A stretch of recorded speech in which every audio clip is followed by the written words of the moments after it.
नमस्कार दोस्तों, we Mishra classes में आपका स्वागत है। आज मैं सॉफ्टवेयर प्रोजेक्ट मैनेजमेंट की रिवीजन क्लास का लेक्चर 2 स्टार्ट करने जा रहा हूं। इस लेक्चर में हम यूनिट 2 को कवर करेंगे। तो आइए स्टार्ट करता हूं बिना किसी देर के।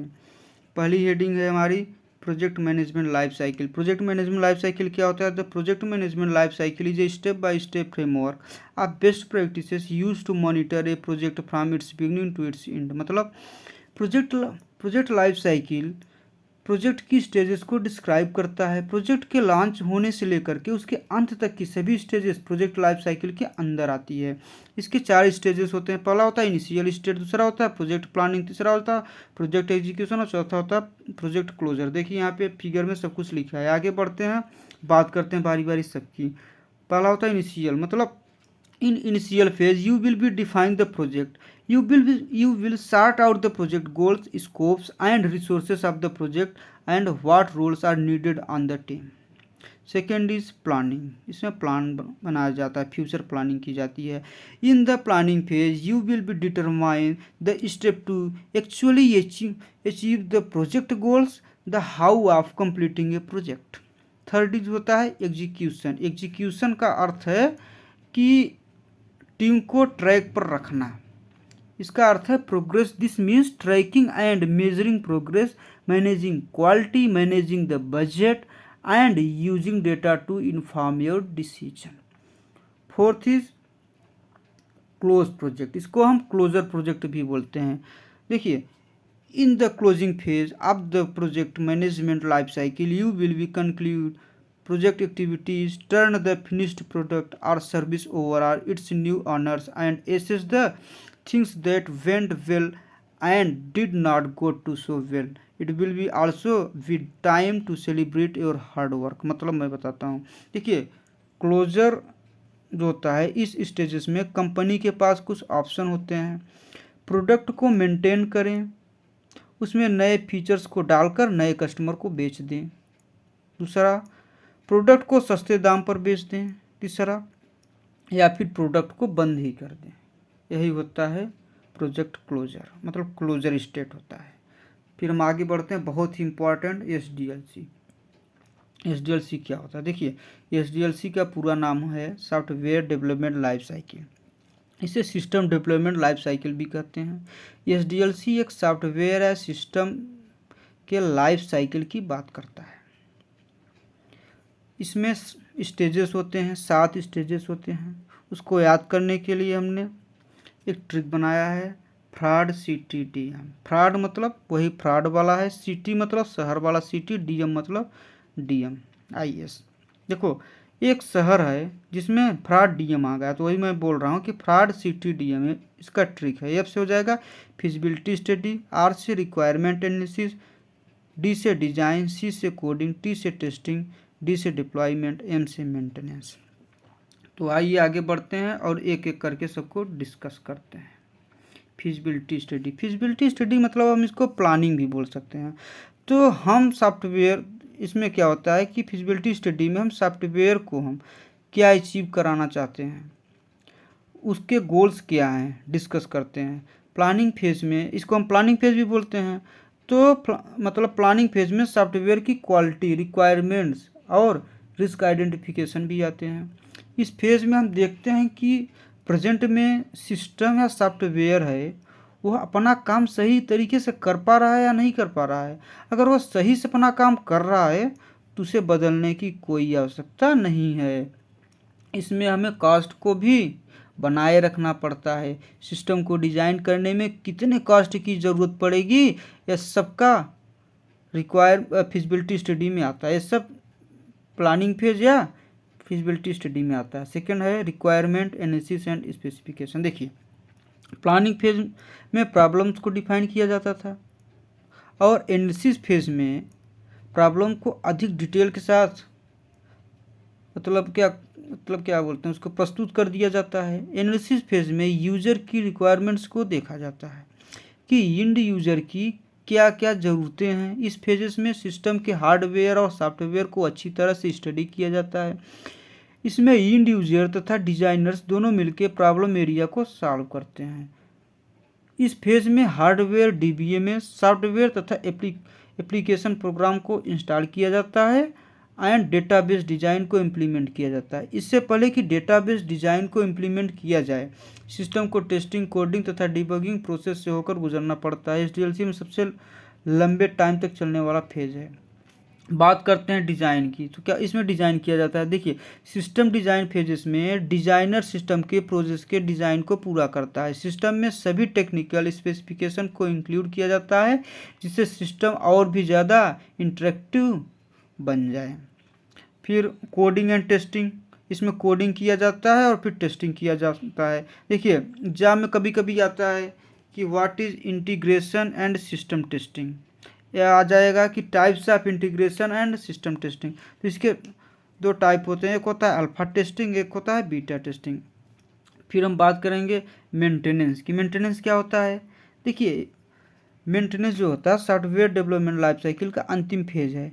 जब सिस्टम या सॉफ्टवेयर बन के तैयार हो जाता है, रेडी हो जाता है, तब यूजर उसका यूज़ करना शुरू कर देते हैं। तब जो प्रॉब्लम्स उसमें आती है उनको टाइम टू टाइम सॉल्व करना पड़ता है, उसी को हम बोलते हैं मेंटेनेंस। मेंटेनेंस के 3 टाइप्स होते हैं, corrective maintenance, perfective maintenance and adaptive maintenance. ठीक है, सॉफ्टवेयर डेवलपमेंट लाइफ साइकिल यहाँ से खत्म होता है। फिर बात करेंगे वाटरफॉल मॉडल, वेरी इंपॉर्टेंट। क्या होता है? The waterfall model is a classical model in system development life cycle to create a system with a linear and sequential approach। देखिए, वाटरफॉल मॉडल जो है वाटरफॉल मॉडल जो होता है वो सॉफ्टवेयर डेवलपमेंट लाइफ साइकिल का एक फेमस वर्जन है। क्या है? एक फेमस वर्जन है। Waterfall model linear and sequential model है। इसका मतलब यह है कि एक डेवलपमेंट फेज तब तक शुरू नहीं हो सकता जब तक कि उसका पिछला वाला फेज पूरा नहीं हो जाता है। हम वाटरफॉल मॉडल में फेज को ओवरलैप नहीं कर सकते हैं। ठीक है, और मैं वाटरफॉल मॉडल में आपको बताऊं तो वाटरफॉल मॉडल सबसे पहले तो software development life cycle model है, जिसका यूज़ सॉफ्टवेयर डेवलपमेंट प्रोसेस के रूप में किया जाता है। इस मॉडल को वाटरफॉल मॉडल नाम इसलिए दिया गया क्योंकि हम वाटरफॉल मॉडल को फेजेस को ओवरलैप नहीं कर सकते हैं। यही कंडीशन इस एसडीएलसी अप्रोच के साथ भी है। अगर आप पहले फेजेस से दूसरे फेजेस में चले गए तो वापस पहले फेज में नहीं जा सकते, यानी फेजेस नीचे की ओर बढ़ते हैं। यहाँ पे देखिए, फेजेस क्या कर रहे हैं? नीचे की ओर बढ़ रहे हैं। इसे linear sequential life cycle model भी कहते हैं। इसका अर्थ हुआ कि इसमें एक फेजेस के खत्म होने के बाद ही दूसरा फेज स्टार्ट होता है, और पहले फेजेस से जो आउटपुट जनरेट होता है उसे दूसरे फेजेस के लिए इनपुट के रूप में सर्व किया जाता है। एग्जाम्पल के लिए, रिक्वायरमेंट एनालिसिस फेजेस का आउटपुट डिजाइन फेज के लिए इनपुट के रूप में वर्क करता है। देखिए, यहाँ पे हमने क्या किया, यहाँ पे हमने इसको याद करने के लिए ट्रिक बनाया है, फ्रॉड सिम। एक सिम है जो कि फ्रॉड है, फ्रॉड सिम। तो एफ से हो जाएगा feasibility study, requirement analysis and specification, design, coding and unit testing, integration and system testing and maintenance. सारे के सारे एसडीएलसी में थे, सारे फेजेस, और सबको हम डिस्कस कर चुके हैं ऊपर। तो हम आगे बढ़ते हैं और इसके एडवांटेज की बात करते हैं। This model is very simple and easy to understand. Each stage in the model to clearly defined.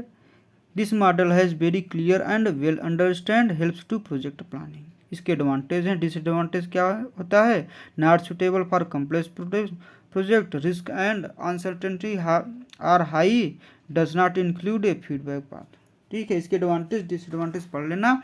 आगे बढ़ते हैं। अब वेरी इंपॉर्टेंट, बहुत इंपॉर्टेंट है प्रोटोटाइप मॉडल। प्रोटोटाइप मॉडल बहुत ही इंपॉर्टेंट है, इसकी बात करते हैं। इंपॉर्टेंट है तो बात तो बनती है करने की, तो करते हैं। देखिए, prototype model is a software development model in which prototype is build, tested and reworked. क्या? रीवर्कड नोट कर लेना, reworked until an acceptable prototype to achieved. It is also create base to produce the final system or software। समझाता हूँ, देखो prototype model बोलना क्या चाहता है, सुनो। प्रोटोटाइप मॉडल एक ऐसी एक्टिविटी है इसमें सॉफ्टवेयर एप्लीकेशन के प्रोटोटाइप्स का स्ट्रक्चर तैयार किया जाता है। सबसे पहले प्रोटोटाइप का फाउंडेशन तैयार किया जाता है, फिर उस प्रोटोटाइप पर आधारित अंतिम प्रोडक्ट का निर्माण कर दिया जाता है। निर्माण मतलब बना दिया जाता है। वाटरफॉल मॉडल की कमियों को दूर करने के लिए प्रोटोटाइप मॉडल को डेवलप किया गया। ठीक है, वाटरफॉल मॉडल आप आगे पढ़ेंगे, पीछे पढ़ चुका। ठीक है, तो वाटरफॉल मॉडल में जो कमियां होती है उसी को दूर करने के लिए प्रोटोटाइप मॉडल लाया गया। ठीक है, डेवलप किया गया। इस मॉडल को तब बनाया जाता है जब हमें रिक्वायरमेंट का अच्छी तरह से नॉलेज हो। जब तक हमें रिक्वायरमेंट की अच्छी तरह से नॉलेज नहीं होती है तब तक हम प्रोटोटाइप मॉडल को नहीं बनाते हैं। इस मॉडल की खासियत यह है कि इस मॉडल को दूसरे मॉडल के साथ भी प्रयोग में लाया जा सकता है और अकेले भी लाया जा सकता है। इस मॉडल में एक दिक्कत भी है। दिक्कत क्या है? इस मॉडल में एक दिक्कत यह है कि इंड यूजर्स अगर प्रोटोटाइप मॉडल से संतुष्ट नहीं है तो दोबारा नया प्रोटोटाइप मॉडल नहीं बनाया जा सकता है किसी भी सूरत में। इससे इस मॉडल में बहुत पैसा तथा समय भी लगता है, मतलब high cast and more time. Okay, इसके डिसएडवांटेज हैं, अभी से रट लो। तो यहाँ पे हमने देखिए, यहाँ पे इसके फिगर हैं, इसको देख लो। यहाँ पे हमने एक ट्रिक भी बनाया है, RQC इंटू BR अपान आदित्य एम से आप चाहे मौर्य समझ लेना, मिश्रा जो मन हो तो समझ लेना। RQC इंटू BR अपान आदित्यम, इसको देख लेना फिगर अच्छे से। ठीक है, आगे बढ़ते हैं। फिगर में कुछ है नहीं, ठीक है, फिगर देख लेना। और इसके सारे चीज़ें हम ऊपर डिस्कस कर चुके हैं, जो फेजेस हैं इसके, तो डरने वाली बात नहीं। आगे बहुत इंपॉर्टेंट है वी प्रोसेस मॉडल, ये बहुत इंपॉर्टेंट है भी। तो देखिए, आज हमने इंपॉर्टेंट क्वेश्चन ही लेकर आया हूँ, तो जितने बता रहा हूँ सब इंपॉर्टेंट है, क्योंकि आपके एग्जाम स्टार्ट होने वाले हैं। एग्जाम में तो सही इंपॉर्टेंट ही होता है। तो वी प्रोसेस मॉडल क्या होता है? वी प्रोसेस मॉडल मतलब V model is also called verification and validation model. V model is an SDLC model where the process is executed in V shape. The V model is useful for each phases of the software development life cycle. The V model, which is an extension of the waterfall model, and it's determined that each development phase is linked to the testing phases. देखिए क्या बोल रहा है, मैं बता रहा हूँ। जो वी मॉडल होता है, वी मॉडल को वेरिफिकेशन एंड वैलिडेशन मॉडल भी बोलते हैं। वी मॉडल एक SDLC मॉडल है जहां प्रोसेस को वी शेप में एग्जीक्यूट किया जाता है। V model software development life cycle के सभी फेजेस के लिए यूजफुल हैं। वी मॉडल जो है वो वाटरफॉल मॉडल का, देखिए वी मॉडल जो होता है वो वाटरफॉल मॉडल का एक्सटेंशन है, और यह निर्धारित करता है कि जितने डेवलपमेंट फेजेस टेस्टिंग फेज से जुड़ा हुआ, मतलब कितने डेवलपमेंट फेजेस टेस्टिंग फेज से जुड़ा हुआ है। इसका अर्थ यह हुआ कि सॉफ्टवेयर डेवलपमेंट के सभी फेजेस के लिए एक टेस्टिंग फेजेस होता है। यह बहुत ही ज़्यादा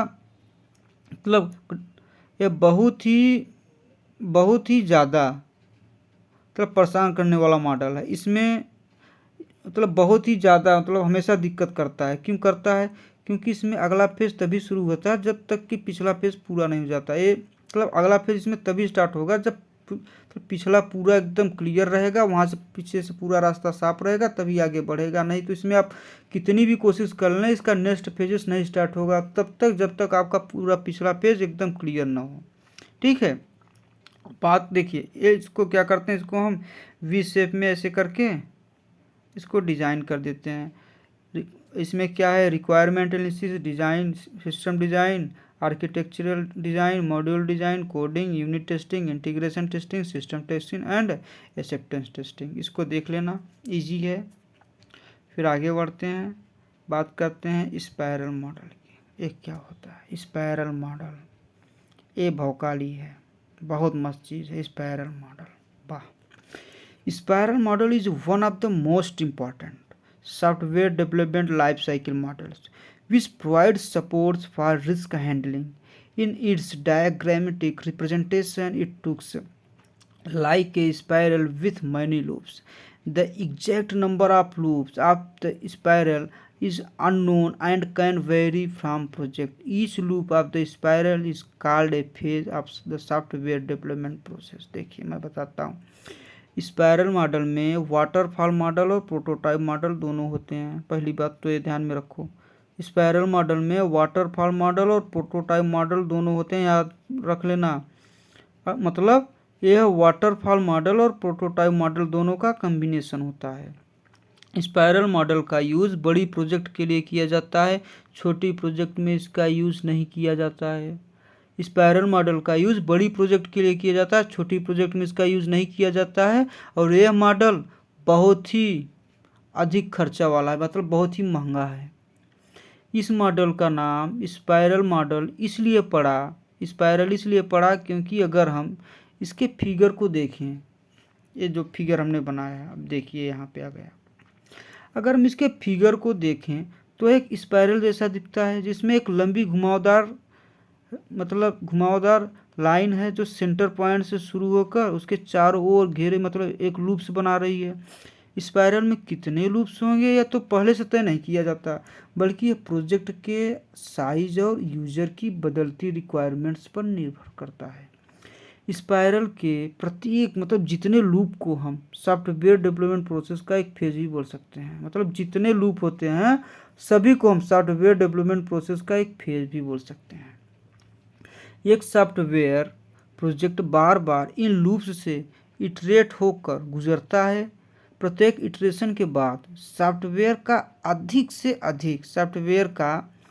अधिक से अधिक कंप्लीट वर्जन डेवलप किया जाता है। इस मॉडल की सबसे खास बात यह है कि इससे सभी फेजेस में रिस्क को आइडेंटिफाई किया जाता है और उन्हें प्रोटोटाइपिंग के हेल्प से रिजॉल्व कर दिया जाता है। इस फीचर को हम रिस्क हैंडलिंग भी कहते हैं, रिस्क हैंडलिंग भी इसी को कहते हैं। ठीक है, क्यों कहते हैं?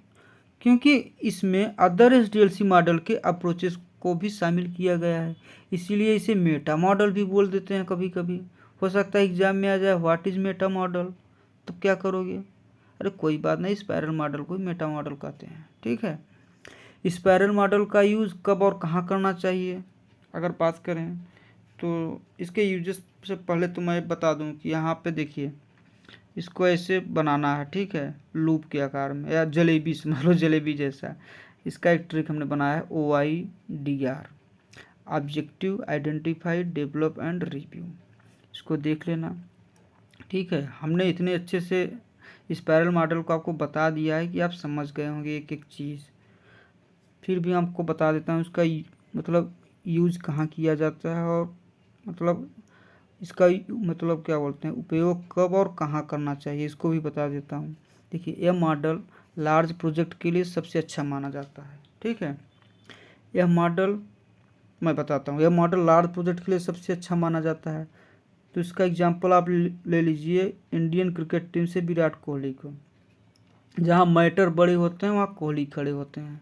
आपने सुना होगा पाकिस्तान वाले मैच के बाद एक दो लाइन। ठीक है, तो यह मॉडल प्रोजेक्ट के लिए सबसे अच्छा माना जाता है। मतलब वहीं जाता है जहाँ क्या होता है, हाई रिस्क होता है, वहाँ पे अपना अच्छा परफॉर्मेंस, जहाँ ज़्यादा प्रेशर होता है मतलब वहाँ एक और अच्छा परफॉर्मेंस करता है। तो यह मॉडल लार्ज प्रोजेक्ट के लिए सबसे अच्छा माना जाता है। इस मॉडल का यूज़ वहाँ करें जहाँ रिस्क और कॉस्ट का अंदाज़ा लगाना हो। जब कस्टमर अपनी रिक्वायरमेंट को अच्छे से नहीं समझ पा रहा हो, जब सभी केसेस फेल हो रहे हों, सभी मॉडल्स फेल हो रहे हों, वहाँ पे हम स्पायरल मॉडल का यूज़ करते हैं। जहाँ सभी बल्लेबाज आउट हो जा रहे हैं पाकिस्तान के खिलाफ, वहाँ विराट कोहली खड़े होते हैं। तभी इसका मैंने विराट कोहली से तुलना की है, भी ये तुलना करने लायक। जहाँ पर किसी भी समय प्रोजेक्ट में चेंजेस की आवश्यकता हो सकती है, उसको हम क्या बोलते हैं? उसको बोलते हैं स्पायरल मॉडल। ठीक है, एडवांटेज की बात करें तो risk handling, good for large project, flexibility and customer satisfaction. Disadvantage क्या है? कम्प्लेक्स, एक्सपेंसिव, देख लेना आगे जो भी लिखे हैं। ठीक है, आगे बढ़ते हैं। अब बात करते हैं सॉफ्टवेयर प्रोजेक्ट एस्टिमेशन, ये लास्ट हेडिंग है आपकी सेकेंड यूनिट की, ठीक है। तो इसको अच्छे से देख के और ख़त्म करते हैं। सॉफ्टवेयर एस्टिमेशन जो है वो प्रॉब्लम को सॉल्व करने का एक फॉर्म है और ज़्यादातर मामलों में सॉल्व की जाने वाली प्रॉब्लम को एक बार में ही सॉल्व नहीं किया जा सकता है, क्योंकि प्रॉब्लम्स बहुत कठिन होती है, मतलब बहुत टफ होती है। इसीलिए हम इस प्रॉब्लम को बहुत सारी छोटी प्रॉब्लम्स में डिवाइड कर देते हैं। इसको हम इस टेक्निक को हम डिवाइड एंड कन्क्यूर अप्रोच का भी, मतलब इसमें हम डिवाइड एंड कन्क्यूर अप्रोच का मेथड का यूज़ करते हैं सॉफ्टवेयर प्रोजेक्ट एस्टिमेशन। यही हमने लिखा है कि software project estimation is a form of solving the problem and in most cases the problem to be solved can not be solved in one go because the problem is very difficult. That's why we divide the problem into many small problem, मतलब छोटे छोटे part में इसको divide कर देते हैं। A divide and conquer approach is used in software project estimation. इस estimation में डिवाइड एंड कन्क्योर अप्रोच का यूज़ किया जाता है। धन्यवाद। सेकेंड यूनिट समाप्त होता हुआ आपका।